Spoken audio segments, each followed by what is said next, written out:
Hurlevent par Émilie Brontë. Chapitre 18. Les 12 années qui suivirent cette lugubre période, continua Madame Dean, furent les plus heureuses de ma vie. Mes plus grands soucis durant ce laps de temps furent causés par les légères indispositions que notre petite Catherine dut subir comme tous les enfants, riches ou pauvres. Du reste, après les 6 premiers mois, elle poussa comme un jeune mélèze et commença de marcher et de parler à sa manière avant que la bruyère eût fleuri pour la seconde fois sur la tombe de Madame Linton. C'était la créature la plus séduisante qui eût jamais apporté un rayon de soleil dans une maison désolée. Une réelle beauté de figure, avec les beaux yeux noirs des Earnshaw, mais le teint clair, les traits délicats, les cheveux dorés et bouclés des Linton. Son humeur était vive, mais sans rudesse, et tempérée par un cœur sensible et ardent à l'excès dans ses affections. Cette aptitude à se donner tout entière me rappelait sa mère. Elle ne lui ressemblait pourtant pas, car elle savait être douce comme une colombe. Elle avait une voix caressante et une expression pensive. Sa colère n'était jamais furieuse, son amour jamais violent, mais profond et tendre. Néanmoins, il faut le reconnaître, elle avait des défauts qui gâtaient ses dons. Une tendance à être impertinente, par exemple, et l'entêtement qu'acquièrent infailliblement les enfants gâtés, que leur caractère soit bon ou mauvais. S'il arrivait qu'un domestique fît quelque chose qui lui déplut, c'était toujours « Je le dirai à papa !» Et si son père la réprimandait, fût-ce simplement du regard, on aurait cru que c'était pour elle une affaire à lui briser le cœur. Je ne crois pas qu'il lui ait jamais adressé une parole dure. Il s'était chargé entièrement de son éducation, et il y trouvait un amusement. Par bonheur, la curiosité et une intelligence vive faisaient d'elle une bonne élève. Elle apprenait vite et avec ardeur, et elle fit honneur à son maître. Jusqu'à l'âge de 13 ans, elle n'était pas une fois sortie seule de l'enceinte du parc. En de rares occasions, M. Linton l'emmenait avec lui à 1 mille, ou à peu près, au dehors. Mais il ne la confiait jamais à personne d'autre. Le nom de Gimmerton ne représentait rien à son esprit. La chapelle était, à l'exception de sa propre demeure, le seul bâtiment dont elle lui approchait et où elle fut entrée. Les hauts de Hurlevent et M. Heathcliff n'existaient pas pour elle. Elle vivait parfaitement recluse et en apparence parfaitement satisfaite. Parfois, cependant, quand elle regardait la campagne par la fenêtre de sa chambre, elle demandait « Hélène, combien de temps faudra-t-il encore avant que je puisse aller au sommet de ces collines? Que peut-il bien y avoir de l'autre côté?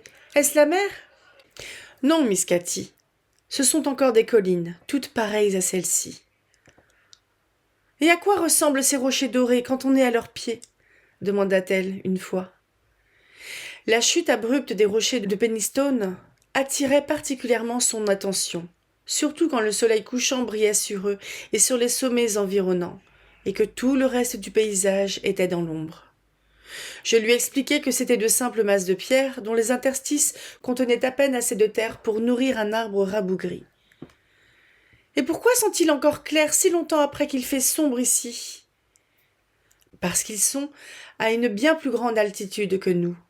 Vous ne pourriez pas y grimper, tant ils sont hauts et escarpés. En hiver, la gelée apparaît toujours là avant d'arriver à nous. Et au cœur de l'été, j'ai trouvé de la neige dans ce trou noir, sur la face nord-est. »« Oh, vous y avez été ?» s'écria-t-elle joyeusement. « Je pourrais donc y aller aussi, quand je serai une femme. Papa y a-t-il été, Hélène ?»« Papa vous dirait, miss, me hâtai-je de répondre, que ces rochers ne valent guère la peine d'une visite. Les landes où vous vous promenez avec lui sont beaucoup plus belles, et le parc de Thrushcross Grange est le plus bel endroit du monde. »« Mais je connais le parc, et je ne connais pas ces rochers, » murmura-t-elle en se parlant à soi-même. « Et j'aimerais tant à regarder tout autour de moi du sommet de la plus haute pointe. Mon petit poney Minnie m'y mènera un jour. »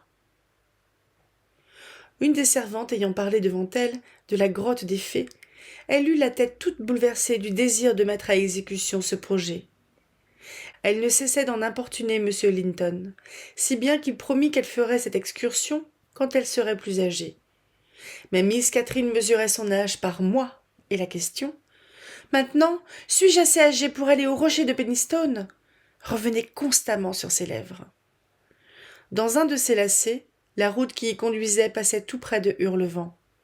Edgar n'avait pas le courage d'aller par là, de sorte qu'elle recevait toujours la réponse « Pas encore, ma chérie, pas encore. » Je vous ai dit que madame Heathcliff avait vécu un peu plus de 12 ans après avoir quitté son mari.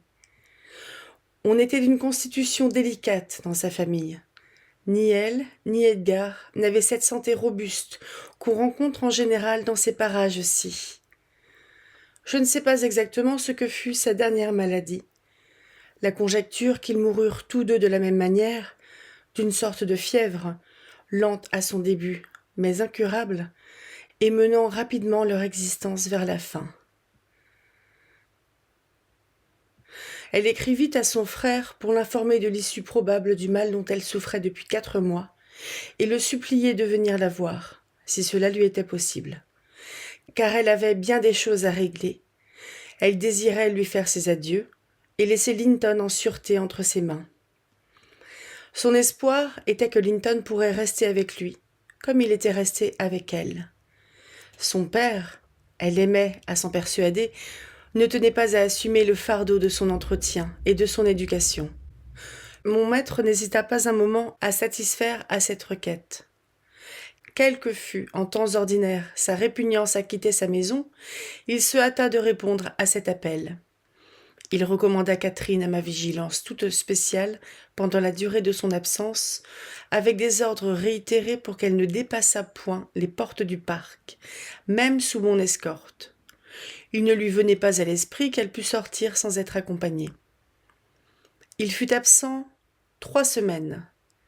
Pendant 1 ou 2 jours, la jeune personne confiée à ma garde resta assise dans un coin de la bibliothèque, trop triste pour lire ou pour jouer. Dans cet état de tranquillité, elle ne me causa guère de soucis. Mais ensuite vint une période de lassitude impatiente et turbulente. Comme j'étais trop occupée et désormais trop âgée pour courir par monts et par vaux afin de l'amuser, je m'avisai d'une méthode qui lui permit de se distraire elle-même. Je pris l'habitude de l'envoyer faire le tour de la propriété, tantôt à pied, tantôt sur son poney. Et à son retour, je me prêtais complaisamment au récit de toutes ses aventures réelles ou imaginaires. Nous étions au début de l'été. Elle prit un tel goût à ces excursions solitaires qu'il lui arrivait souvent de rester dehors depuis le déjeuner jusqu'à l'heure du thé. Puis elle passait les soirées à raconter ses histoires fantaisistes. Je ne craignais pas qu'elle franchît les limites imposées, parce que les portes étaient ordinairement fermées. En outre, je pensais qu'elle ne se serait guère risquée seule à l'extérieur, même si elles eussent été grandes ouvertes. Malheureusement, l'événement prouva que ma confiance était mal placée. Un matin, à 8 heures, Catherine vint me trouver et me dit que, ce jour-là, elle était un marchand arabe qui allait traverser le désert avec sa caravane et qu'il fallait que je lui donnasse abondance de provisions pour elle et ses bêtes. Un cheval et 3 chameaux, ces derniers représentés par un grand chien courant et 2 chiens d'arrêt. Je rassemblai une bonne quantité de friandises que je plaçai dans un panier attaché à l'un des côtés de la selle. Elle sauta à cheval, gaie comme un pinson, protégée du soleil de juillet par son chapeau à grands bords et un voile de gaze, et partit au trot avec un rire joyeux, se moquant de mes prudents conseils de ne pas galoper et de rentrer de bonne heure. La vilaine petite créature ne parut pas à l'heure du thé. Un des voyageurs, le chien courant, qui était vieux et aimait ses aises, revint. Mais ni Catherine, ni le poney, ni les 2 chiens d'arrêt n'apparaissaient d'aucun côté.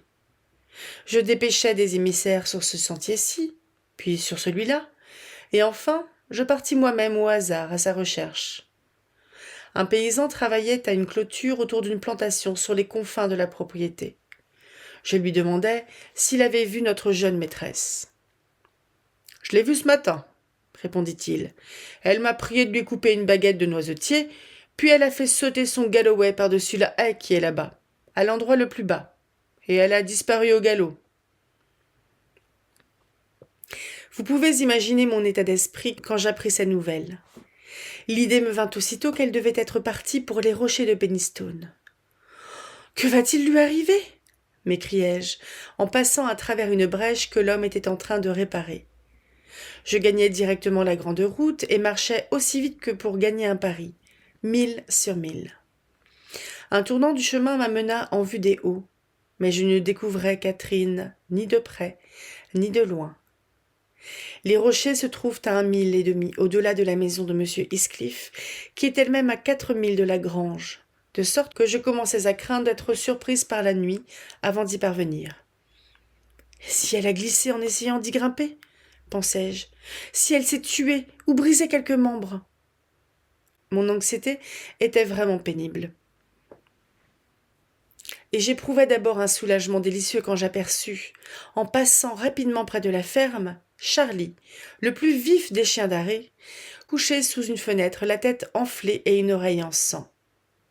J'ouvris la barrière, courus à la porte et frappai violemment. Une femme, que je connaissais et qui habitait autrefois Gimmerton, répondit. Elle servait à Hurlevent depuis la mort de M. Earnshaw. « Bon, dit-elle, vous venez à la recherche de votre petite maîtresse. Ne vous inquiétez pas, elle est ici, en sûreté. Mais je suis heureuse que ce ne soit pas le maître. »« Alors, il n'est pas à la maison, n'est-ce pas ?» demandai-je, en haletant sous l'effet de ma marche précipitée et de mon alarme. « Non, non, il est parti avec Joseph, et je ne pense pas qu'il revienne avant 1 heure au plus tôt. Entrez, et reposez-vous un instant. » J'entrai et trouvai ma brebis égarée assise devant la cheminée, se balançant dans un petit fauteuil qui avait appartenu à sa mère quand celle-ci était enfant. Son chapeau était accroché au mur et elle semblait tout à fait chez elle, riant et babillant, de la meilleure humeur imaginable devant Ayrton, un gaillard de 18 ans maintenant, bien développé et robuste, qui la regardait avec de grands yeux curieux et étonnés, et ne comprenait quasi rien de la suite ininterrompue de remarques et de questions dont elle ne cessait de l'accabler. « Très bien, miss, m'écriai-je, en cachant ma joie sous un air irrité. C'est votre dernière promenade à cheval jusqu'au retour de votre papa. Je ne vous laisserai plus franchir le seuil. Vilaine, vilaine fille !»« Ah, ah, Hélène !» cria-t-elle gaiement, en sautant sur ses pieds et courant à moi. « J'aurai une jolie histoire à raconter ce soir. Vous m'avez donc découverte. Étiez-vous jamais venue ici ?»« Mettez ce chapeau et rentrons à l'instant, » dis-je. « Je suis terriblement fâchée contre vous, Miss Cathy. Vous vous êtes extrêmement mal conduite. Il est inutile de faire la moue et de pleurnicher. Cela ne me paiera pas de tout le tracas que j'ai eu à courir le pays après vous. Quand je pense que M. Linton m'a si bien recommandé de ne pas vous laisser sortir, et vous vous échappez ainsi, cela prouve que vous êtes un rusé petit renard, et personne n'aura plus confiance en vous. »« Qu'ai-je fait ?» demanda-t-elle tout en larmes, subitement démontée. « Papa ne m'a rien recommandé. Il ne me grondera pas, Hélène. Il n'est jamais désagréable, comme vous. »« Venez, venez, répétai-je. Je vais attacher votre ruban. Voyons, un peu de calme. Oh, quelle honte! À 13 ans, vous conduire comme un bébé. » Cette exclamation venait de ce qu'elle avait jeté son chapeau et s'était réfugiée hors de mon atteinte, près de la cheminée. « Allons, dit la servante, ne soyez pas dure pour cette bonne demoiselle, madame Dean. C'est nous qui l'avons retenue. Elle voulait passer sans s'arrêter, de crainte que vous ne fussiez inquiète. Ayrton lui a offert de l'accompagner, et je trouvais qu'il avait raison. La route sur ces hauteurs est très déserte. » Pendant cette discussion, Ayrton restait debout, les mains dans les poches, trop gauche pour rien dire. Pourtant, il avait l'air de ne pas goûter mon intrusion. « Combien de temps faudra-t-il que j'attende ?» continuai-je, sans prendre garde à l'intervention de la femme. « Il va faire nuit dans 10 minutes. Où est le poney, Miss Cathy? Et où est Phoenix? Je vais vous laisser, si vous ne vous dépêchez pas. Faites comme vous voudrez. » « Le poney est dans la cour, et Phoenix est enfermé là, Il a été mordu. Et Charlie aussi. J'allais vous le dire, mais vous êtes de mauvaise humeur, et vous ne méritez pas que je vous raconte tout cela. Je ramassai son chapeau et m'approchai pour le lui remettre. Mais voyant que les gens de la maison prenaient son parti, elle se mit à bondir autour de la chambre. Je lui donnai la chasse, mais elle courait comme une souris, sur les meubles, ou dessous ou derrière, et rendait ma poursuite ridicule. Ayrton et la femme riaient. Elle les imita, et devint encore plus impertinente. Enfin, je m'écriai, tout en colère.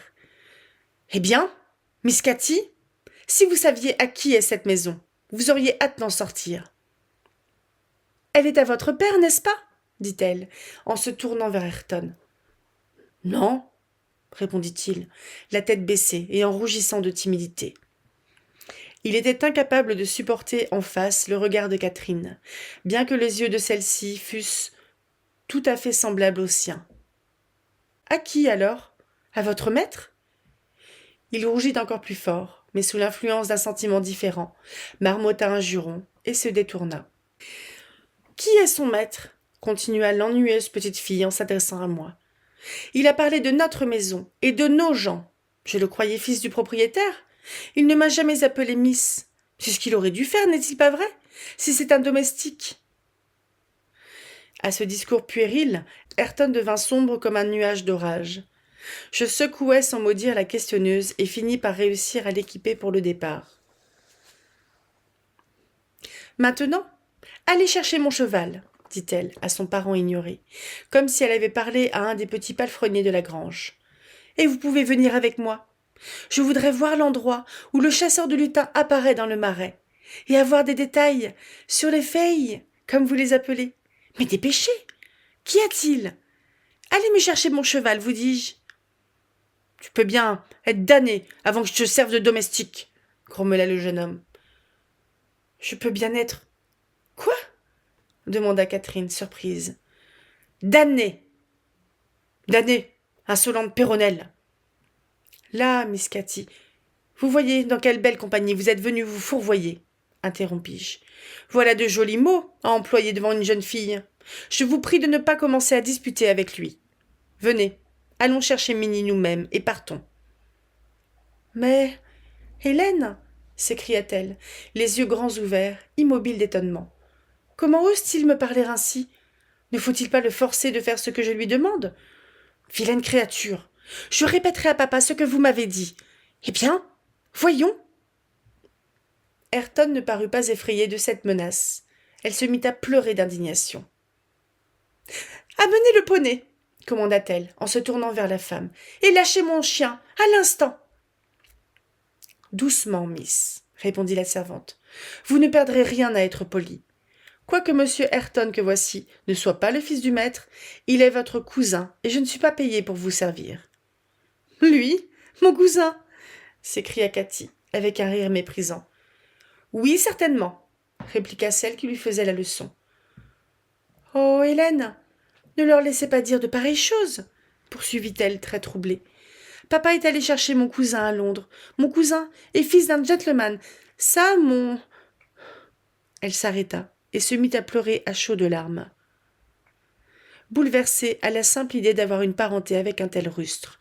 « Chut, chut, murmurai-je. On peut avoir beaucoup de cousins, et de toutes sortes, Miss Cathy, et ne pas s'en porter plus mal. Seulement, on n'a pas besoin de les fréquenter, s'ils sont désagréables et mal élevés. »« Ce n'est pas mon cousin, Hélène, » continua-t-elle, avec un chagrin accru par la réflexion, et en se jetant dans mes bras pour y chercher refuge contre cette idée. J'étais furieuse contre elle et contre la servante à cause de leur mutuelle révélation. Je ne doutais pas que la nouvelle de l'arrivée prochaine de Linton, annoncée par Cathy, ne fût communiquée à Heathcliff. Et j'étais sûre également que la première pensée de la jeune fille, dès le retour de son père, serait de chercher à se faire expliquer l'assertion de la servante au sujet de son grossier parent. Ayrton, remis de l'indignation qu'il avait ressentie à être pris pour un domestique, parut ému de son désespoir. Il alla chercher le poney, l'amena près de la porte, puis, pour amadouer Cathy, prit dans le chenil un joli petit terrier à jambes torses, et le lui mettant dans les mains, lui dit de ne plus pleurer, car il n'avait pas voulu lui faire de peine. Elle s'arrêta dans ses lamentations, examina le jeune homme d'un regard de crainte et d'horreur, puis recommença de plus belle. J'eus peine à m'empêcher de sourire à la vue de cette antipathie pour le pauvre garçon, qui était bien et solidement bâti, de traits agréables, vigoureux et plein de santé, mais affublé de vêtements appropriés à ses occupations journalières. Et celle-ci consistait à travailler à la ferme et à flâner dans la lande, à la recherche de lapins et de gibier de toutes sortes. Pourtant, il me semblait que sa physionomie reflétait un esprit doué de qualités meilleures que n'en avait jamais possédé son père. De bonnes graines, dont la croissance négligée était étouffée, certes, par une abondance de mauvaises herbes bien plus vigoureuses. Néanmoins, il y avait évidemment là un sol riche, capable de produire de luxuriantes moissons dans des circonstances différentes et favorables. Je crois que M. Heathcliff ne lui avait pas infligé de souffrances physiques, grâce à son intrépidité naturelle, qui n'offrait guère de prise à ce genre d'oppression. Il n'avait rien de cette susceptibilité timide qui, au jugement de Heathcliff, aurait donné du charme au mauvais traitement. Celui-ci semblait avoir exercé sa malveillance, en faisant de lui une brute. Jamais on ne lui avait appris à lire ni à écrire. Jamais on ne l'avait réprimandé pour une mauvaise habitude, pourvu que son gardien n'en fût pas gêné. Jamais on ne l'avait fait avancer d'un pas vers la vertu, ni défendu du vice par un seul précepte. D'après ce que j'ai entendu dire, Joseph avait beaucoup contribué à le gâter par une indulgence mal comprise qui l'incitait à flatter et à cajoler ce garçon, parce qu'il était le chef de la vieille famille. De même qu'il accusait Catherine Earnshaw et Heathcliff, dans leur enfance, de mettre à bout la patience de son maître et de le pousser, par ce qu'il appelait les offreuses manières, à chercher une consolation dans la boisson. De même, à présent, il rejetait tout le poids des fautes de Ayrton sur les épaules de celui qui avait usurpé son bien. Ayrton pouvait jurer avoir la conduite la plus répréhensible. Joseph se gardait de le réprimander. Il semblait qu'il eût plaisir à le voir s'enfoncer dans le mal. Il reconnaissait que Ayrton était irrémédiablement corrompu, que son âme était vouée à la perdition. Mais il se disait qu'après tout, c'était Heathcliff qui en était responsable. C'est à lui que serait demandé compte de la ruine de cette âme. Et il y avait une immense consolation dans cette pensée. Joseph avait infusé à Ayrton l'orgueil de son nom et de ses ancêtres. Il aurait, s'il eût osé, soufflé la haine entre lui et le possesseur actuel des Hauts. Mais la crainte qu'il avait de ce dernier allait jusqu'à la superstition, et il ne manifestait ses sentiments envers lui qu'en marmottant des insinuations et en le dénonçant en son fort intérieur à la vengeance divine. Je ne prétends pas être parfaitement au courant de la manière dont on vivait, à cette époque-là, à Hurlevent. Je n'en parle que par ouï-dire, car je n'ai pas vu grand-chose. Les villageois affirmaient que M. Heathcliff était serré et se montrait dur et cruel envers ses fermiers. Mais la maison, à l'intérieur, avait repris sous une direction féminine l'aspect confortable qu'elle avait autrefois, et les scènes de désordre du temps de Hindley ne s'y reproduisaient plus. Le maître était d'humeur trop sombre pour chercher des relations, quelles qu'elles fussent, bonnes ou mauvaises, et il n'a pas changé. Mais tout cela ne fait pas avancer mon histoire. Miss Cathy repoussa l'offre de paix du terrier et réclama ses chiens à elle, Charlie et Phoenix. Ils arrivèrent en boitant, la tête basse, et nous nous mîmes en route pour la maison, de fort méchante humeur l'une et l'autre. Je n'arrivai pas à faire dire à ma jeune maîtresse comment elle avait passé sa journée. Je sus seulement que le but de son pèlerinage avait été, comme je le supposais, les rochers de Penistone. Elle était parvenue sans aventure à la barrière de la ferme quand Ayrton vint à sortir avec quelques compagnons de la race canine qui attaquèrent la suite de Cathy. Il y eut entre les uns et les autres une chaude bataille avant que leurs maîtres pussent les séparer. Cela servit de présentation. Catherine dit à Ayrton qui elle était et où elle allait. Elle le pria de lui indiquer son chemin. Finalement, elle l'ensorcela si bien qu'il l'accompagna. Il lui révéla les mystères de la grotte des fées et de 20 autres endroits curieux. Mais comme j'étais en disgrâce, je ne fus pas favorisée d'une description de toutes les choses qu'elle avait vues. Je pus deviner cependant qu'elle avait regardé son guide d'un œil favorable jusqu'au moment où elle avait blessé ses sentiments en s'adressant à lui comme à un domestique, et où la femme de charge avait blessé les siens en appelant Ayrton son cousin. Le langage qu'il avait alors tenu lui était resté sur le cœur. Elle, qui était toujours mon amour, ma chérie, ma petite reine, mon ange, pour tout le monde à la grange, se voir si outrageusement insultée par un étranger, elle n'y comprenait rien. Et j'eus beaucoup de mal à obtenir d'elle la promesse qu'elle n'exposerait pas ses griefs à son père. Je lui expliquai qu'il était très prévenu contre tous les habitants des Hauts et qu'il serait extrêmement peiné d'apprendre qu'elle était allée là. Mais j'insistais surtout sur ce fait, que, si elle révélait mon infraction aux ordres que j'avais reçus, il serait peut-être aussi irrité qu'il faudrait que je m'en allasse. C'était une perspective insupportable pour Cathy. Elle me donna sa parole et la tint par égard pour moi. Après tout, c'était une bonne petite fille.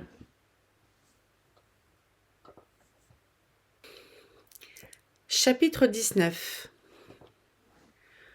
Une lettre bordée de noir annonça le retour de mon maître. Isabelle était morte. Il m'écrivait pour me dire de me procurer des effets de deuil pour sa fille et de préparer une chambre, ainsi que tout ce qui serait nécessaire pour son jeune neveu. Catherine sauta de joie à l'idée de revoir son père et s'abandonna aux plus confiantes prévisions sur les innombrables qualités de son vrai cousin. Le soir de leur arrivée tant attendue vint enfin.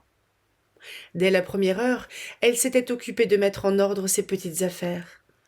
Maintenant, vêtue de sa nouvelle robe noire, pauvre enfant, la mort de sa tante ne lui causait pas de chagrin bien précis, elle avait fini, à force d'insistance, par m'obliger d'aller avec elle à leur rencontre à l'entrée de la propriété. « Linton a juste 6 mois de moins que moi, » bavardait-elle, tandis que nous traversions lentement les ondulations de terrain couvertes de mousse à l'ombre des arbres. « Comme je serais contente de la voir pour compagnon de jeu. Tante Isabelle avait envoyé à papa une belle boucle de ses cheveux. Ils étaient plus clairs que les miens, plus blonds et tout aussi fins.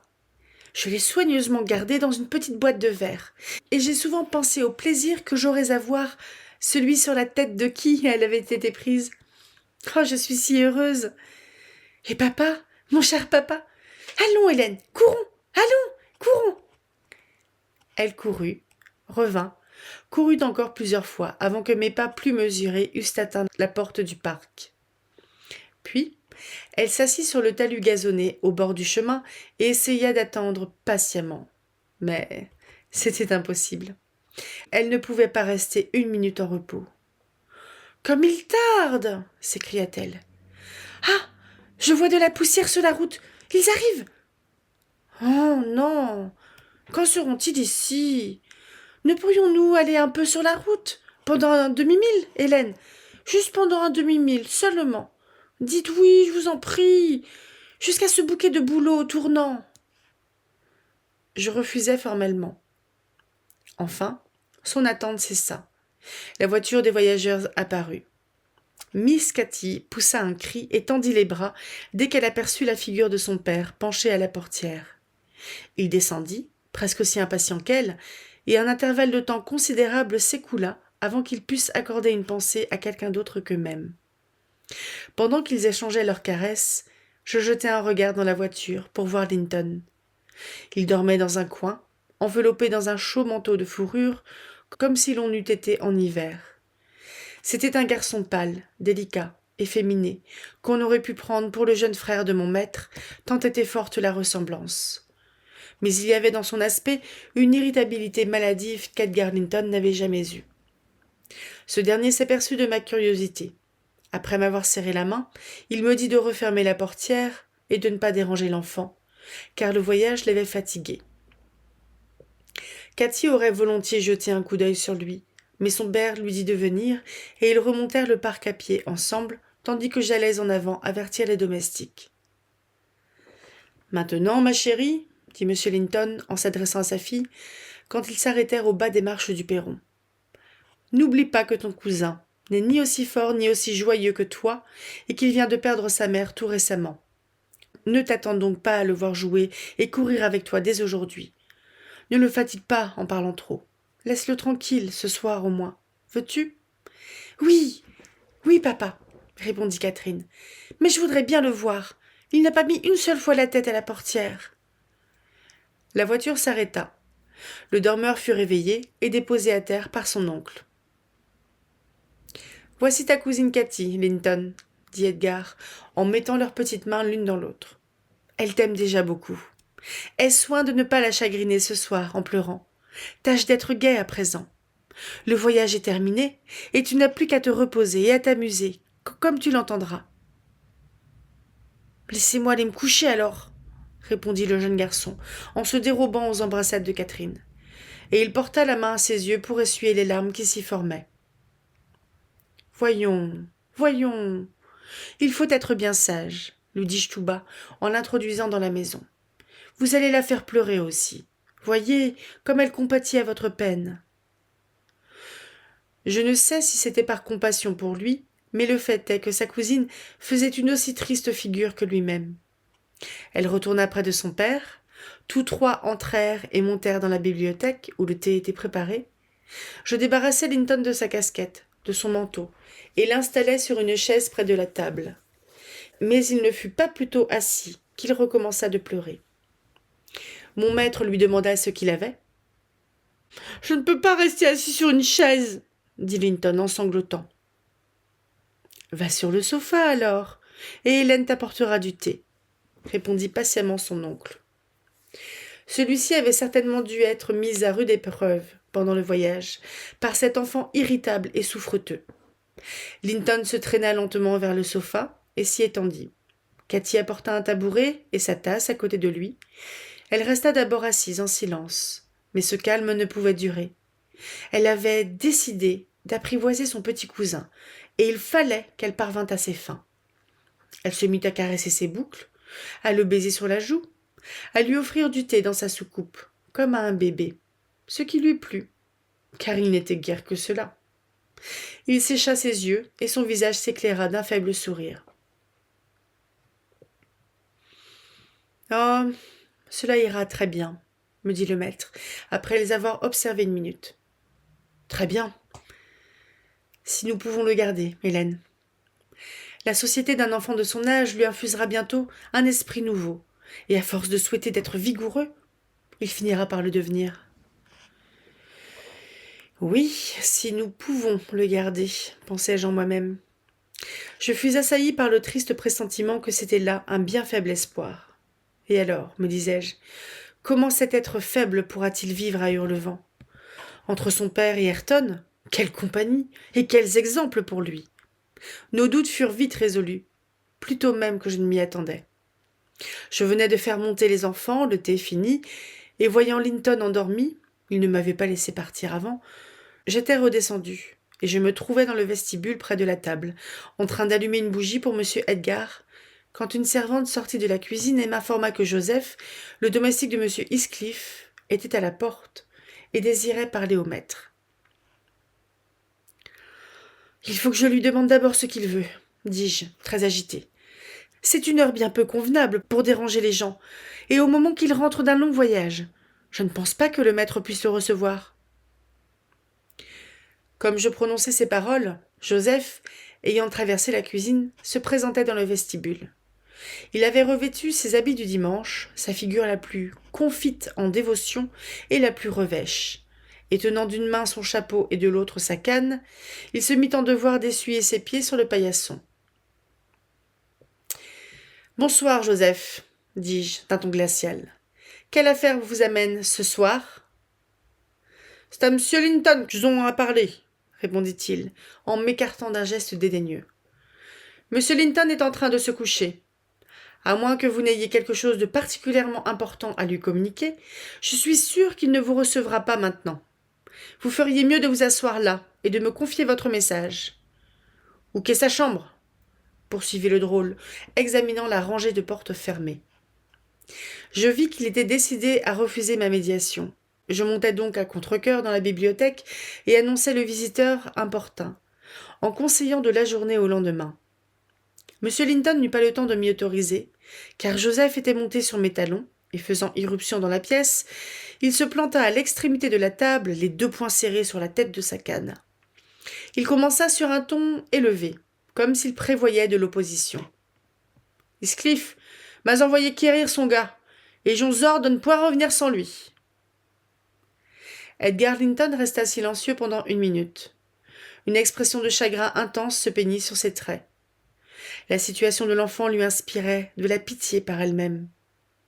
Mais quand il se rappelait de plus les espoirs et les craintes d'Isabelle, ses vœux inquiets pour son fils et la façon dont elle l'avait recommandé à ses soins, il était douloureusement affecté à la pensée de l'abandonner, et il cherchait dans son cœur comment il pourrait échapper à cette nécessité. Aucun moyen ne se présentait à lui. La simple manifestation du désir de le garder aurait rendu la réclamation de Heathcliff plus péremptoire. Il n'y avait rien d'autre à faire que de le laisser partir. Pourtant, il ne voulait pas le tirer de son sommeil. « Dites à M. Heathcliff, répondit-il avec calme, que son fils ira à Hurlevent demain. Il est au lit, trop fatigué pour faire le trajet maintenant. Vous pouvez aussi lui dire que la mère de Linton désirait qu'il restât sous ma garde, et que pour le moment, sa santé est très précaire. »« Non !» dit Joseph, en tapant sur le plancher avec son bâton, et prenant un air d'autorité. « Non, ça ne veut rien dire. Heathcliff ne soucie point de la mère, ni de vous. Il veut avoir son gars, et je devions l'emmener. Ainsi, vous la fixez. »« Vous ne l'emmènerez pas ce soir, » répondit Linton d'un ton résolu. « Descendez sur le champ, et allez répéter à votre maître ce que je vous ai dit.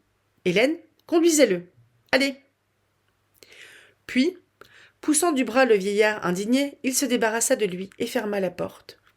« Très bien, » cria Joseph en se retirant lentement. « Demain, il s'amènera lui-même, et vous le mettrez dehors, lui, si vous osez. »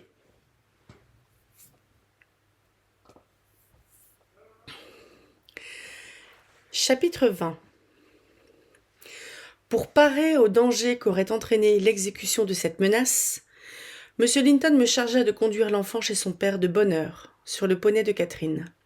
Il ajouta : « Comme à l'avenir, nous n'aurons plus sur sa destinée d'influence, bonne ou mauvaise, ne dites pas à ma fille où il est allé. Elle ne peut plus désormais avoir de relation avec lui, et mieux vaut qu'elle reste dans l'ignorance de son voisinage. Elle pourrait en être troublée, et tourmentée du désir de faire visite à Hurlevent.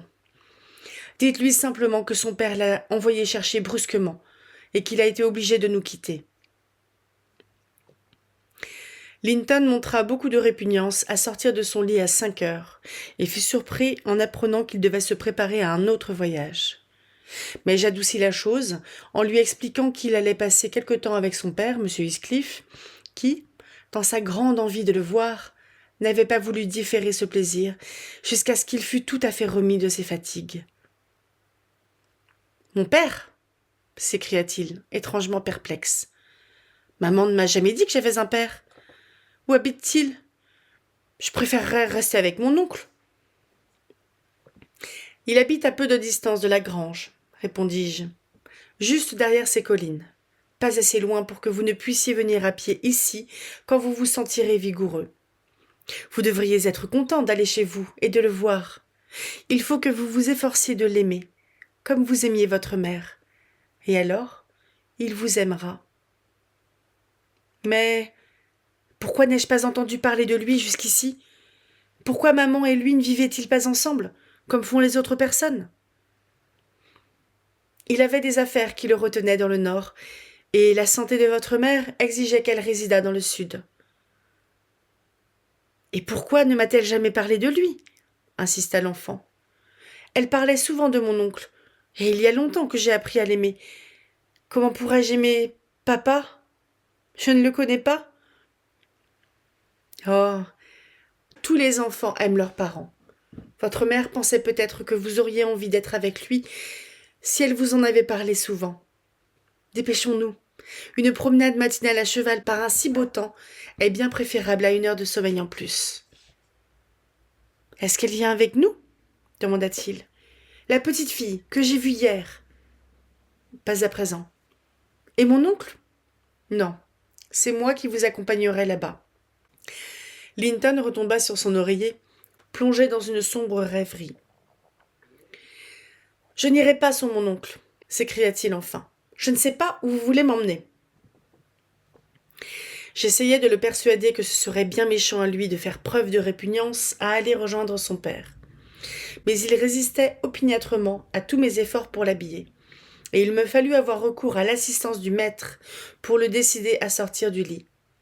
Nous finîmes par réussir à mettre en route le pauvre enfant, après beaucoup d'assurances fallacieuses que son absence serait courte, que M. Edgar et Cathy viendraient le voir, et d'autres promesses, aussi peu fondées que j'inventais et répétais de temps en temps le long du chemin.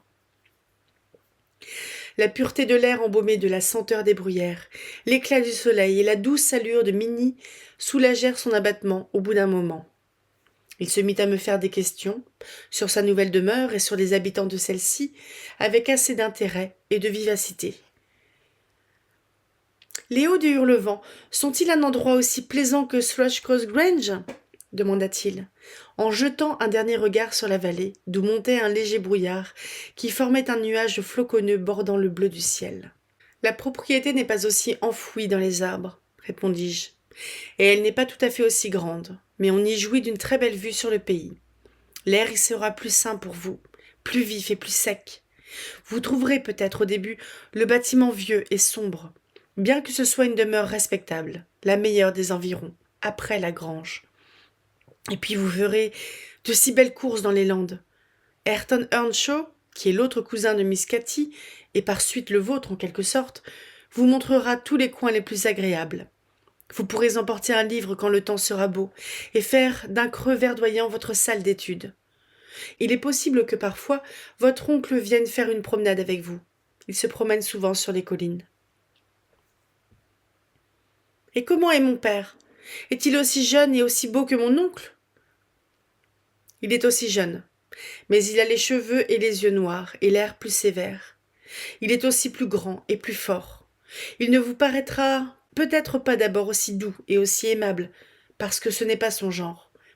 Pourtant, ayez soin d'être franc et cordial avec lui. Tout naturellement, il vous aimera encore mieux que ne ferait aucun oncle, puisque vous êtes son fils. Des yeux et des cheveux noirs, répéta Linton d'un air rêveur. Je n'arrive pas à me le représenter. Alors je ne lui ressemble pas, sans doute? Pas beaucoup, répondis-je. Pas le moins du monde, pensai-je, en considérant avec regret le teint blanc et la frêle charpente de mon compagnon, et ses grands yeux langoureux, les yeux de sa mère, mais tout à fait dépourvus de leur éclat et de leur vivacité, sauf dans les moments où ils s'allumaient sous l'influence d'une irritabilité morbide. Comme c'est curieux qu'il ne soit jamais venu nous voir, maman et moi, murmura-t-il. M'a-t-il vu? S'il m'a vu, c'est quand j'étais un bébé. Je ne me rappelle absolument rien de lui. Mais, Master Linton, 300 milles font une sérieuse distance, et 10 ans paraissent bien moins longs à une grande personne qu'à vous. Il est probable que M. Heathcliff se proposait chaque été de venir, mais qu'il n'a jamais trouvé une occasion favorable. Et maintenant, il est trop tard. Ne le tracassez pas de questions à ce sujet. Cela le fâcherait, sans profit pour vous. Le jeune garçon resta plongé dans ses méditations pendant le reste de la route, jusqu'au moment où nous nous arrêtâmes devant la porte du jardin de la ferme. Je tâchai de saisir ses impressions sur son visage. Il examina les sculptures et les fenêtres basses, les groseilliers épars et les sapins tout penchés, avec une gravité attentive, puis secoua la tête.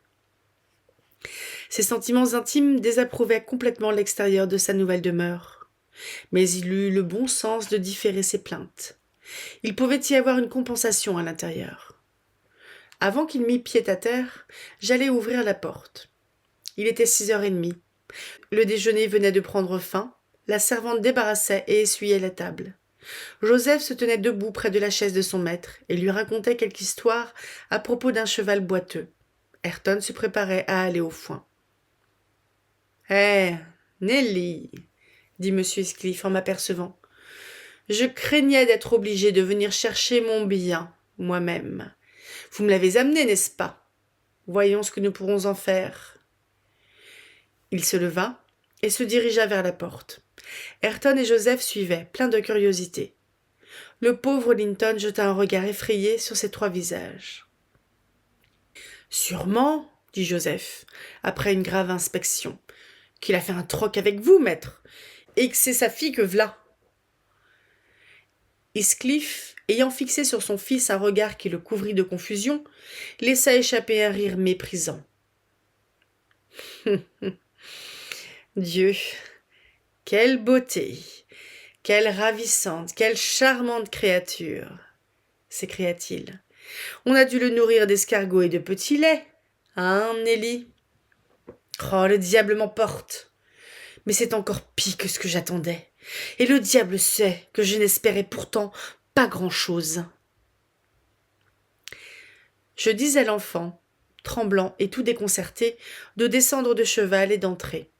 Il ne comprenait qu'à demi la signification des paroles de son père, et ne savait pas bien s'il en était l'objet. À vrai dire, il n'était pas encore certain que cet étranger rébarbatif et sarcastique fût son père. Mais il s'accrochait à moi avec une terreur croissante. Et comme M. Heathcliff avait pris un siège et lui avait dit « Viens ici !» il se cacha le visage sur mon épaule et pleura. « Assez, assez !» dit Heathcliff. Il étendit le bras, attira brutalement l'enfant entre ses genoux, puis lui tint la tête haute en le prenant sous le menton. « Pas de ces sottises. Nous n'allons pas t'avaler, Linton. N'est-ce pas là ton nom? Tu es bien le fils de ta mère. Par où tiens-tu de moi, poulet piailleur ?» Il enleva la casquette de l'enfant, repoussa ses épaisses boucles blondes, tâta ses bras grêles et ses doigts effilés. Pendant cet examen, Linton avait cessé de pleurer et levait ses grands yeux bleus pour inspecter son inspecteur. « Me connais-tu » demanda Heathcliff, après s'être convaincu que ses membres étaient tous également frêles et faibles. « Non » dit Linton, dont le regard refléta une peur irraisonnée. « Tu as entendu parler de moi, certainement. »« Non » répéta-t-il. « Non. Quelle honte pour ta mère de n'avoir jamais éveillé en toi la piété filiale à mon égard. Eh bien, tu es mon fils, je te l'apprends, et ta mère a été une drôlesse de te laisser dans l'ignorance de ce qu'était ton père. Allons, ne regimbe pas et ne rougis pas. Bien que ce ne soit déjà quelque chose de voir que ton sang n'est pas blanc. Sois bon garçon, et nous nous entendrons. Nelly, si vous êtes fatigué, vous pouvez vous asseoir. Sinon, retournez chez vous. Je parie que vous allez raconter ce que vous avez vu et entendu au zéro qui habite à la grange. Et cet être-ci ne se calmera pas tant que vous resterez près de lui. Bien, répondis-je. J'espère que vous serez bon pour l'enfant, monsieur Heathcliff. Autrement, vous ne le conserveriez pas longtemps. Et c'est votre seul parent sur la terre, le seul que vous connaîtrez jamais. Ne l'oubliez pas. Je serai très bon pour lui, soyez sans crainte, dit-il en riant. Seulement, personne d'autre ne doit être bon pour lui. Je suis jaloux d'avoir le monopole de son affection. Et pour commencer mes bontés, Joseph, apportez à déjeuner à ce garçon. Ayrton, infernal idiot, va-t'en à ton travail. Oui, Nelly, ajouta-t-il quand ils furent partis. Mon fils est l'héritier présomptif de la grange, et je ne désire pas qu'il meure avant que je sois assuré de recueillir sa succession. En outre, il est à moi, et je veux jouir du triomphe de voir mon descendant, propriétaire légitime de leurs biens. Mon enfant, donnant des gages à leurs enfants pour labourer les terres de leur père. C'est la seule considération qui puisse me faire supporter ce petit drôle. Je le méprise en lui-même, et je le hais pour les souvenirs qu'il me rappelle. Mais cette considération est suffisante. Auprès de moi, il est en sûreté et sera l'objet de soins attentifs, tout autant que l'enfant de votre maître auprès de son père. J'ai là-haut une chambre très bien meublée pour lui. J'ai engagé également un précepteur qui doit faire 20 000 3 fois par semaine pour venir lui enseigner ce qu'il lui plaira d'apprendre. J'ai ordonné à Ayrton de lui obéir. En bref, j'ai tout arrangé en vue d'en faire un supérieur et un gentleman au milieu des gens avec qui il vivra. Je regrette toutefois qu'il mérite si peu toute cette peine. Si je souhaitais quelque bonheur en ce monde, c'était de trouver en lui un objet digne d'orgueil. Et ce misérable pleurnicheur à face blême m'a cruellement déçu. Pendant qu'il parlait, Joseph était revenu, apportant un plat de porridge au lait. Il le plaça devant Linton, qui se détourna de ce mets rustique avec un regard d'aversion et affirma qu'il ne pourrait le manger. Je vis que le vieux serviteur partageait tout à fait le mépris de son maître pour l'enfant, bien qu'il fût obligé de n'en rien laisser paraître, car il était clair que Heathcliff voulait voir son fils respecté par ses inférieurs. « Vous ne pouvez point le manger ?» répéta-t-il, en scrutant curieusement le visage de Linton et en baissant la voix, de peur d'être entendu plus loin. « Mais, Master Ayrton, il n'a jamais rien mangé d'autre. Quand c'est qu'il était petit, m'est avis que ce qui était bon pour lui doit être assez bon pour vous. »« Je ne le mangerai pas, » répondit Linton d'un ton hargneux. « Remportez cela. » Joseph saisit le plat avec indignation et nous l'apporta. « C'est-il qu'il y a quelque chose de mauvais dans ces aliments-là » demanda-t-il, en fourrant le plat sous le nez de Heathcliff. « Qu'y aurait-il de mauvais » dit celui-ci. « Eh ben, votre précieux gars, il dit qu'il ne peut point les manger. Mais je croyons que c'est naturel. Sa mère était tout juste comme ça. Nous étions quasiment trop sales pour semer le grain qui devait faire son pain. »« Ne me parlez pas de sa mère, » dit le maître avec irritation. « Donnez-lui quelque chose qu'il puisse manger, voilà tout. Quelle est sa nourriture habituelle, Nelly ?» J'indiquai du lait bouilli ou du thé, et la femme de charge reçut des instructions en conséquence. « Allons, pensai-je, l'égoïsme du père pourra contribuer au bien-être de l'enfant. Il se rend compte de sa constitution délicate et de la nécessité de le traiter avec ménagement. Je vais consoler M. Edgar en lui faisant part du tour qu'a pris l'humeur de Heathcliff. » N'ayant pas d'excuse pour m'attarder plus longtemps, je m'esquivai pendant que Linton était occupé à repousser timidement les avances d'un chien de berger amical. Mais il était trop sur le qui-vive pour qu'on pût le tromper. Au moment où je fermais la porte, j'entendis un cri, et ces mots répétés avec frénésie. « Ne me quittez pas! Je ne veux pas rester ici! Je ne veux pas rester ici !» Puis, le loquet se souleva et retomba. On ne lui permettait pas de sortir. Je montai sur Minnie et lui fis prendre le trot. Ainsi finit ma brève tutelle.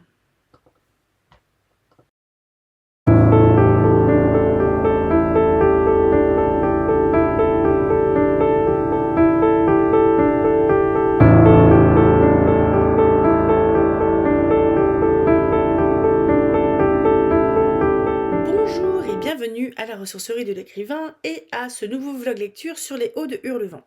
Nous avons ici un petit chatoutou qui fait dodo, c'est Lily. Et c'est ma pile de linge derrière. On a lu les chapitres 18, 19 et 20 des Hauts de Hurlevent. Ça fait 61% du livre. Donc, comme vous pouvez le constater à la lecture de ce livre, il reste à peu près 39% de fun. Et ça sera sur 6 semaines. Donc là, dans les semaines suivantes, je vais lire les chapitres par 2, puis par 3, puis par 2, et ça sera fini. On avait appris la semaine précédente qu'Isabelle était morte.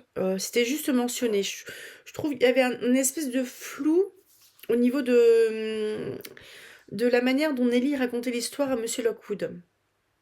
Mais un flou, pas forcément dans le fait que Émilie Brontë s'est un peu plantée dans sa chrono, pas du tout.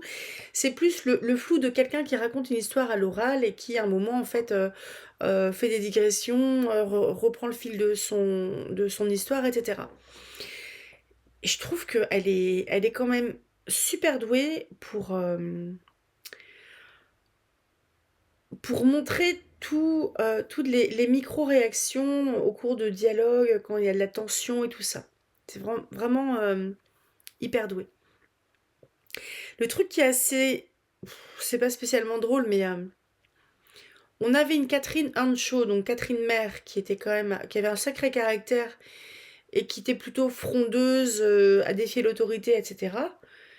Et on a une Catherine fille. Là, elle est appelée Catherine, là, hein. Nelly l'appelle Catherine et je crois que son père l'appelle Cathy. Donc Catherine fille, c'est un soleil. Elle est charmante, elle a la grâce d'Ellington, la délicatesse d'Ellington, mais la robustesse de Catherine mère. Robustesse relative de Catherine mère, parce que les Earnshaw, ils ont quand même... ils n'ont pas très bien fini non plus. Après, j'ai l'impression que les grands-parents Earnshaw, ils ont peut-être eu les enfants sur le tard. J'ai un peu cette impression-là. Peut-être que je me plante, hein, mais j'ai un peu cette impression. Mais bref, Catherine Earnshaw, fille, Catherine Linton, fille, est un soleil, et je pense qu'elle est un soleil parce que c'est la fifi à son papa. Un peu, quand même. Comme toute bonne jeune fille, comme toute jeune fille de bonne famille, elle a sans doute le précepteur à la maison, elle lit plein de livres, elle est un peu capricieuse mais pas trop. Remarquez, elle l'a dit, Nelly, que... Enfin, c'est une enfant à qui on ne dit pas trop non. Mais un peu plus parce que son père a peut-être pas envie de la contrarier. Non, c'est même pas ça. Je pense que son père l'aime tellement qu'il n'a pas envie de la blesser ou de la contrarier ou de la rendre malheureuse.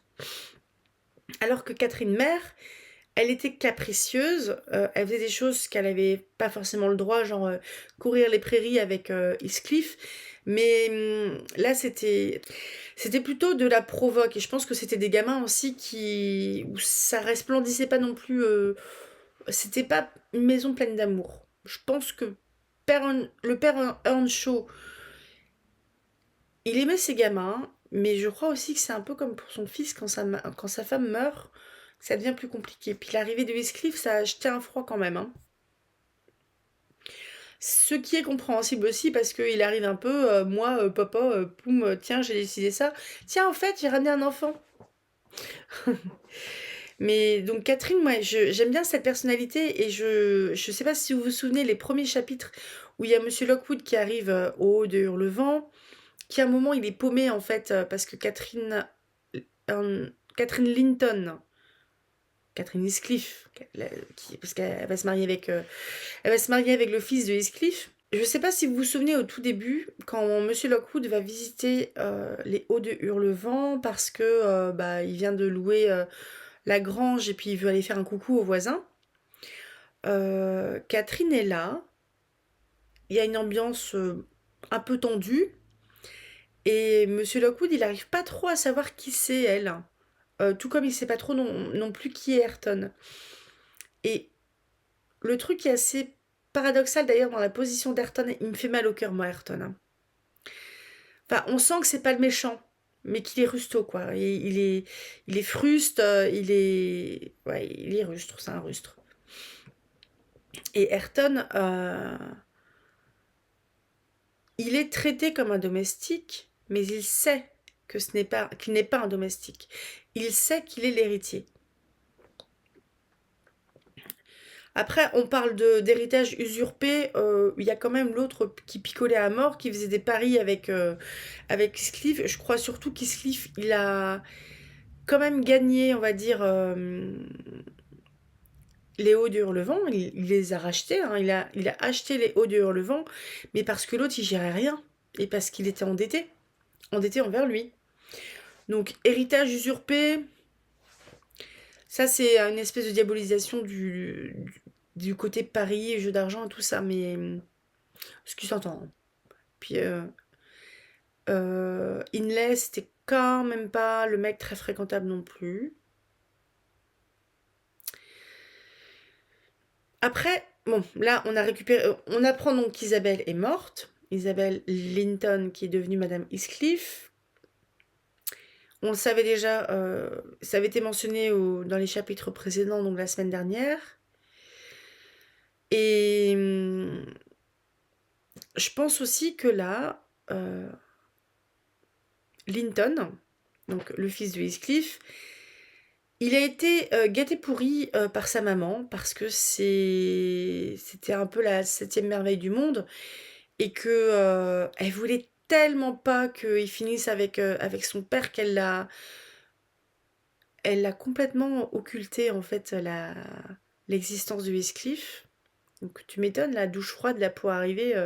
Genre, ah ouais, c'est lui mon père. J'ai pas envie d'y aller. Enfin, je comprends que le gamin il pleure quoi, même si c'est un grand enfant d'une douzaine d'années hein, à peu près, hein. Peut-être 11 ans. Ouais, non, je crois que c'est 12 13 ans. Il a 12 13 ans, il a quelques mois de moins ouais, exact, il a quelques mois de moins que Catherine fille. Mais il fait un peu gamin capricieux et gamin qui sait que s'il chouine, il va obtenir ce qu'il veut. Il y avait un peu ça. Et on sent aussi que l'oncle, donc Edgar Linton, il a un peu. C'était un peu une épreuve déjà d'aller assister aux derniers instants, aux derniers jours de sa sœur, qu'il n'avait pas vue depuis longtemps et qu'il avait rejeté. Il a au moins été tout le temps clair aussi là-dessus et droit dans ses bottes par rapport à cette décision. Mais c'est vrai que c'est dur pour Isabelle. Elle a fait une erreur, elle était adolescente. Le fait de s'enfuir avec Heathcliff. S'enfuir, être enlevée. Hein. Et ouais, je suis assez partagée. Enfin, partagée. J'ai un peu de mal à être en empathie avec Linton parce qu'il fait un peu sale gosse, entre guillemets. Mais on lui a menti sur l'existence de son père. Euh, on a sans doute fait tout le temps ses caprices. Il a sans doute bénéficié d'une éducation, etc. Je pense que Edgar Linton envoyait des sous pour l'élever, mais que c'était peut-être pas spécialement son rang. Enfin, remarquez quel rang, parce que c'est une mésalliance. Hein.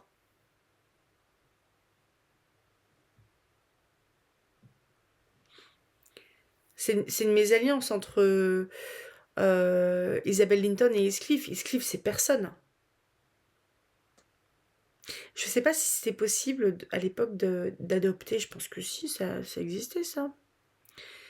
Parce que, alors, je sais pas si vous avez écouté Raison et sensibilité ou Léo de Orgueil et préjugés de Jane Austen, mais à un moment il est question, je crois dans peut-être même les deux livres, il est question à un moment des bâtards. Donc des bâtards d'aristocrates qui sont venus avec des servantes ou enfin des femmes qui sont séduites. Et j'avais fait une petite recherche à ce sujet-là parce qu'il est aussi question des bâtards dans les chroniques de Bridgerton. Il y a un des prétendants en fait des filles Bridgerton, je sais plus qui. Euh, je, je crois que c'est celui qui sera avec Hyacinthe. C'est un bâtard, je crois. Il me semble bien qu'il y en a un qui. Non, Sophie est une bâtarde, mais je me demande s'il n'y a pas un. Sophie qui sera avec Bénédicte est une bâtarde, mais je me demande s'il n'y a pas un des hommes qui est bâtard. J'ai un doute. J'ai un doute. Mais bref, je trouve que c'est une question qui, dans une société très patriarcale où en gros la possession, l'héritage et tout ça est fait sur des filiations officielles, mariées, tamponnées à la mairie et bénies à l'église, en gros, bah, les enfants qui rentrent pas dans les clous, on en fait quoi légalement? Ils sont là, mais enfin ils sont là, ils sont nés, ils ont un nom, ils ont une existence, pas de souci, ils vont faire leur vie. Mais juridiquement, ils sont quoi? Parce que maintenant, évidemment, la question se pose plus, mais bref. Bref, tout ça pour dire que Linton, petit mini Heathcliff, là, il est. Je suis pas forcément hyper en empathie avec lui. Je suis plus à aimer Catherine, la Catherine fille qui a l'air d'être quand même un joli petit soleil, et je pense que ça leur fait du bien parce que c'est un peu lourd. C'est lourd, hein, je vous préviens, ça n'a pas fini d'être lourd. Je sais plus exactement si on est beaucoup dans des déchirements par la suite. Je pense que oui, hein, c'est un peu tout du long. Et là en plus, ce petit connard de Heathcliff, parce que hein, appelons un connard un connard, il est quand même en train de dire qu'il récupère son gosse parce que bah, son gosse il peut hériter si Edgar Linton il meurt. Parce que Edgar Linton il a une fille. Quel connard. Parce qu'il en a rien à foutre en fait de son fils. Il en a à foutre quelque chose de son fils parce que c'est un enfant Linton. Même si c'est un enfant Heathcliff qui porte son nom à lui. Mais il me gonfle. C'est vraiment le mec en fait. Mais bon, c'est pas spécialement chez les hommes ça. Hein. Mais à un moment quand quelque chose ne se fait pas, et ben on lâche l'affaire et on passe à autre chose. Parce que là en fait, tout le monde souffre. Moi j'aime pas quand les gens ils souffrent. Donc voilà. C'est pas bien joyeux. Alors mets ta vie qu'au prochain chapitre, Catherine elle va beaucoup chouiner parce que son cousin est parti loin. Et mets ta vie que Catherine elle va pas mal aller à Hurlevent, contrairement à ce qu'elle a promis à son père et compagnie. Euh, je sais plus s'ils vont lui monter un bateau. Mais là c'est la mésentente cordiale hein, quand même entre les maisons de... Enfin entre les Hauts de Hurlevent et Thrushcross Grange. J'ai un mal de chien à prononcer ce nom. Franchement, c'est horrible. Donc j'ai décidé de le prononcer désormais comme ça venait, et puis tant pis. Non, c'est pas facile. Donc voilà, je vais m'arrêter là, parce que je papote depuis longtemps. Je trouve que là aussi, Nelly, elle était quand même bien dans les clous par rapport à sa position, sa posture un peu professionnelle et compagnie.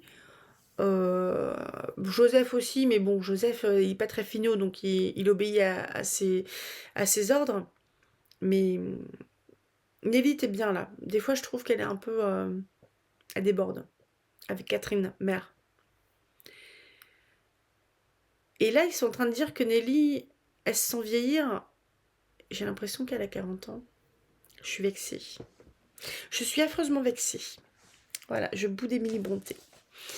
Je vous souhaite un très bon dimanche. Je vous souhaite un très bon dimanche. Passez un bon temps, tranquillement, au chaud, parce qu'il fait quand même pas... hein, on n'a pas encore un temps merveilleux. Le mois de février. Le printemps arrive bientôt. On est à mi-chemin de l'hiver. Bientôt. Et comme d'habitude, rêvez tout plein, lisez tout grand. Et à mercredi prochain, je ne sais pas encore sur quoi va porter la vidéo, parce que là j'ai des interventions lundi et mardi en formation pour adultes. Donc j'ai un peu de mal à lire à côté, et j'ai eu une formation dans le cadre d'un des comités de lecture. Il y en a un autre, c'est beaucoup plus détendu, et